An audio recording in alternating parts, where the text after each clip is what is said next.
Allez, on se retrouve dans un nouvel épisode où je vais vous faire une sorte de test, on va dire une liste non exhaustive des points positifs que j'ai trouvés sur la mise en production. Ça fait déjà 1 ou 2 semaines de mon délié. C'est un Sun 8K SG1 LP1, donc un monophasé jusqu'à 8 kVA et en fait plus en pic. Alors j'ai listé à peu près, vous voyez ce que j'ai noté, des points positifs et négatifs et je vais essayer de vous les expliquer. Alors par quoi on va commencer? Allez, on va commencer par les points positifs.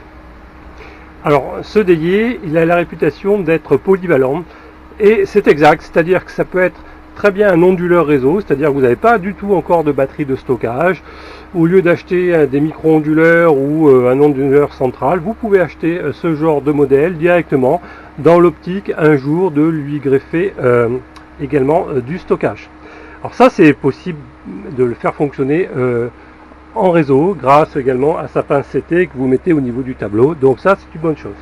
Mieux encore, si vous avez déjà un système existant, pourquoi pas un parc de micro-onduleurs ou un onduleur central, donc vous avez une topologie connectée réseau, et bien grâce à ce genre d'appareil, vous pouvez faire de l'AC coupling et notamment ce qu'on appelle sur le load side sans rien strictement changer dans votre câblage de votre système onduleur réseau, micro-ondulaire. Donc vous ne changez rien au tableau et donc ça c'est vraiment un point positif, notamment dans une optique d'utiliser ce genre de délié pour à la place d'un onduleur de stockage type Sofar, OnMice, qui ne profiteront pas par exemple de 2 entrées MPPT supplémentaires si vous voulez rajouter dans un deuxième temps des panneaux.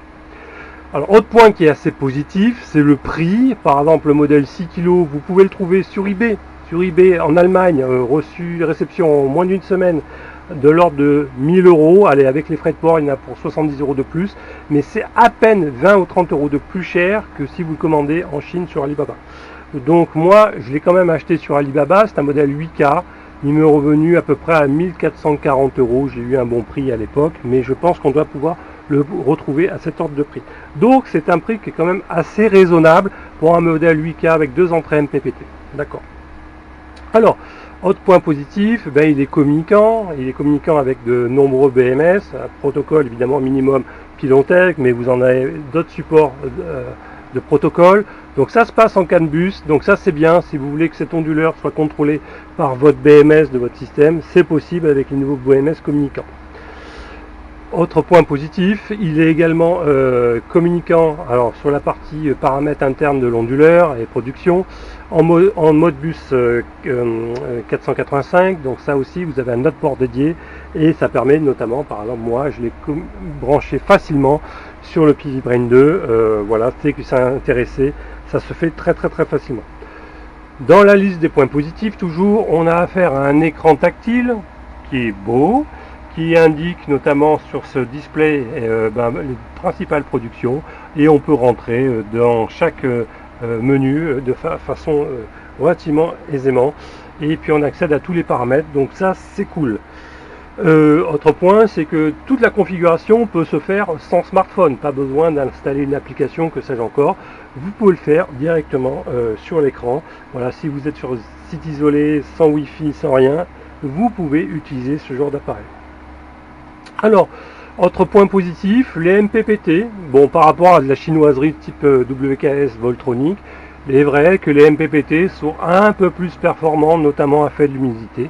C'est pas non monstrueusement mieux, mais en tout cas c'est moins pire, je dirais, ça serait plutôt ça l'adjectif qualitatif, c'est moins pire que les Voltronic à faible humidité, mais on est encore loin des performances des MPPT de chez Victron notamment. Alors, autre point positif, même si vous ne l'entendez pas parce que ce qui tourne c'est le ventilateur, il est relativement silencieux, en tout cas pour le modèle 8 kVA. La partie radiateur passive est assez monstrueuse, ça doit représenter certainement presque un tiers ou la moitié du poids de l'engin, donc ça c'est cool. Et en plus si vous lui greffez d'autres éléments, je trouve que le gradient en montée de température sous la charge est relativement très lent par rapport à un Voltronic où lui il monte relativement beaucoup plus vite en température, lui il met beaucoup plus de temps. Donc un refroidissement passif assez dimensionné, en tout cas pour les modèles supérieurs à 8K. Bon, voilà, je viens de dresser une liste de points positifs, c'est déjà pas mal, c'est déjà pas mal, et notamment ce qui a motivé l'achat de ce délié. Il y en a d'autres petits, notamment le fait qu'on puisse régler la charge en ampérage de côté batterie avec des valeurs en dessous de 10 ampères. On peut même descendre à 2 ampères ou 5 ampères minimum. Donc ça, c'est quelque chose qui me paraissait important, notamment dans l'étape d'équilibrage de vos batteries via les BMS. Ça laisse un peu plus de temps indirectement à l'équilibrage actif, pourquoi pas avec vos BMS. Alors on va commencer maintenant les points négatifs, et il y en a aussi beaucoup. Alors déjà, contrairement à du Victron, à du Voltronic, cet appareil ne peut pas fonctionner en chargeur seul, c'est-à-dire vous ne pouvez pas éteindre la partie onduleur. Alors à quoi ça servirait? Notamment il fait très mauvais pendant quelques jours, vous vous êtes retourné pourquoi pas sur le réseau Enedis, mais vous voulez quand même profiter un peu de vos panneaux solaires pour charger votre batterie, donc vous voulez que la partie chargeur. Avec ce genre d'appareil, ce n'est pas possible, vous devez avoir un minimum aussi la partie onduleur, ce qui sous-entend que vous devez vous taper l'autoconsommation à vide à minima, et qui est assez importante chez un délié. C'est de l'ordre de 70-75 watts, voire 80 watts selon les phases, donc c'est assez important, ce qui veut dire que ce genre d'onduleur, vous ne pouvez pas le faire travailler avec une petite série de panneaux. Bon, les entrées MPPT sont jusqu'à 500 volts, ce qui veut dire que vous devez avoir des strings de panneaux assez importantes, ne serait-ce que pour compenser en partie cette autoconsommation à vide. Alors, autre point négatif, j'ai dressé des louanges sur l'écran. Il est très beau, il est super au niveau affichage, mais pour moi il est trop petit. Ça doit être un 4,3 pouces. Même peut-être moins. Bon, enfin voilà, s'il y avait la même chose en 7 pouces, là franchement je signe de suite. Alors, gros bémol aussi, ce que je trouve, c'est qu'au niveau du paramétrage, vous avez des informations importantes, notamment sur l'AC coupling, qui vont se retrouver un peu partout. Voilà, un peu partout, dans GenPort d'un côté, et aussi dans System Work, voilà. Donc vous avez des informations qui se trouvent un peu partout, et c'est franchement pas clairement bien rangé. Donc je pense qu'il y a un héritage d'anciens OS qui tournent sur ces genres d'onduleurs, et puis ils ont rajouté des choses, bordélisant le truc. Alors puisqu'on en est aux options un peu bizarroïdes, notamment en AC coupling, moi vous savez que je suis en AC coupling sur le load side, c'est-à-dire sans aucune modification de votre système réseau. Voilà, c'est-à-dire que si vous voulez, admettons, régler les tensions de démarrage et d'arrêt de vos micro-onduleurs, par exemple ici, j'espère que vous voyez, il est censé démarrer à partir de 50 volts et s'arrêter à 55,7. Dès que vous cliquez sur AC coupling ou AC couple on load side, en fait, ces deux tensions se grisent. C'est comme si elles devaient inactives, voilà. Et en pratique, c'est le cas. C'est-à-dire que le 52 Hz, quoi qu'il arrive, c'est-à-dire le 52 Hz, c'est la fréquence pour laquelle votre onduleur réseau, au travers du respect de la norme VDO 0126, doit se couper. Donc le 52 Hz arrive, c'est-à-dire que l'onduleur, le délié, monte à 52 Hz dès que la batterie atteint 55 volts. Quelle que soit la valeur off que j'ai mise ici, là qui était censée être à 55,7. Donc je ne sais pas, peut-être c'est un bug du firmware, peut-être c'est un bug de ma part, mais en tout cas j'ai trouvé ça.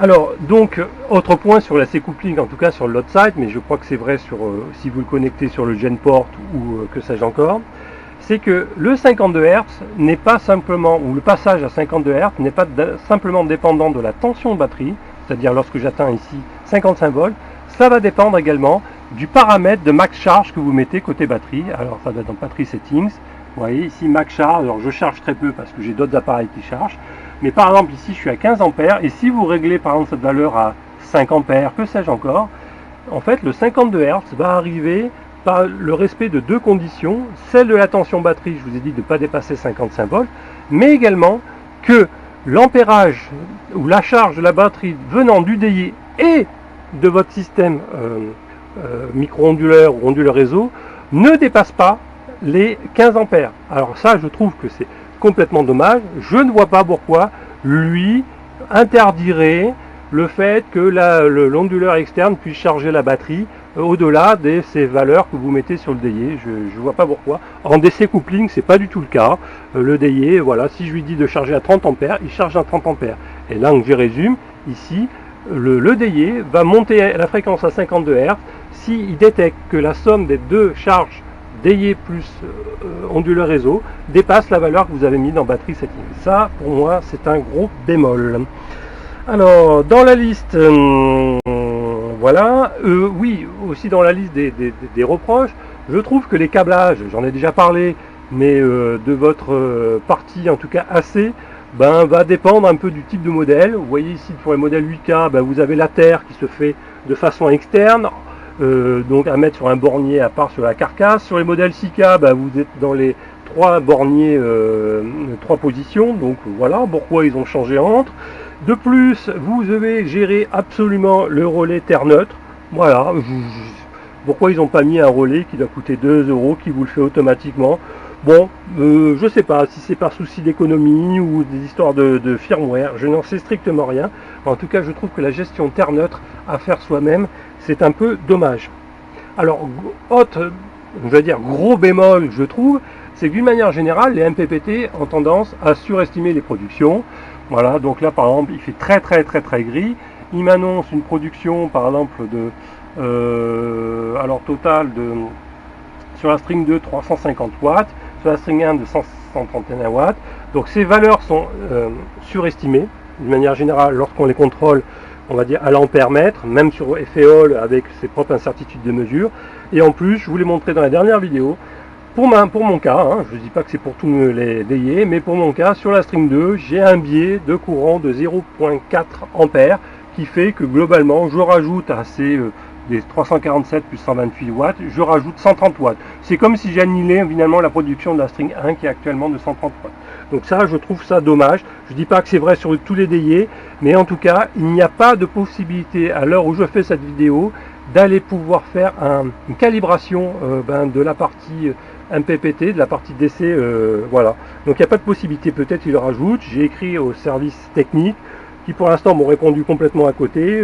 Bon, on verra si un jour je tombe sur un technicien un peu plus compétent, mais voilà, pour illustrer le problème. Alors, donc pas de calibration, c'est bien dommage. Et que dire en plus? Ben, je pense que j'ai fait pas mal le tour des aspects négatifs, hein. Il y en a quand même pas mal. Donc si je devais lui mettre une note, voilà, entre 0 et 20, en ce moment je lui mets entre 13 et maximum 14. Voilà, c'est pas plus parce que il y a des bugs, il y a des biais d'estimation, voilà, il est général mais c'est un peu le bordel pour plein de raisons. Et je trouve que, alors c'est vrai que j'ai un a priori, je viens du monde Voltronic où je me suis habitué à le fonctionnement de cet onduleur, et donc quand je passe un peu sur un autre type d'onduleur, il faut que je m'habitue, il faut que je me déforme par rapport à ce que j'ai été formé par rapport à Voltronic, et je suis sûr que ce même type de défaut, je vais les trouver sur Victron quand un RS 6000 sera peut-être potentiellement bientôt installé. Donc c'est cette phase de déshabituation pour me réhabituer à un autre système qui rentre en jeu. Mais néanmoins, je vous donne toutes mes sensations, toutes mes remarques, que en fait, dont vous ne trouvez pas forcément dans beaucoup de vidéos. Bon, je vous renvoie évidemment sur les performances brutes, sur les vidéos de Guillaume, voilà, donc il teste un peu plus en détail les mesures de courant, etc., qui fait les perfs des MPPT, enfin même toute la chaîne complète MPPT plus la partie AC. Donc on arrive à des perfs et qui sont de rendement, alors en pourcentage c'est sûr que sur des faibles puissantes c'est pas génial, mais c'est des appareils qui commencent à délivrer ou qui commencent à rattraper leur rendement lorsque vous attaquez des grosses puissances. Voilà, donc ça il faut que vous en soyez conscient. Si vous voulez installer ce genre d'onduleur pour un petit système, c'est vraiment pas idéal malgré son prix, puisque chez Victron quand même ils ont fait des efforts au niveau prix. Le multi-RS 6000, vous pouvez le trouver dans les 1500 balles. Voilà, ce qui est quand même un peu plus cher que ces DIE, mais avec des autoconsommations à vide de l'ordre de 30 watts, et puis des rendements pour des faibles productions qui est quand même bien meilleur que ces DIE, et des MPPT performants. Voilà, c'est ça que je voulais vous dire. Bon, j'espère que cette vidéo va vous intéresser. Dites-moi en commentaire si vous approuvez ou non. Vous avez le droit, tout à fait d'accord. Vous avez tout à fait le droit d'être en complet désaccord avec ce que je viens de dire. N'hésitez pas à commenter, à laisser vos témoignages. Et je vous dis à très vite pour d'autres vlogs de ce style-là.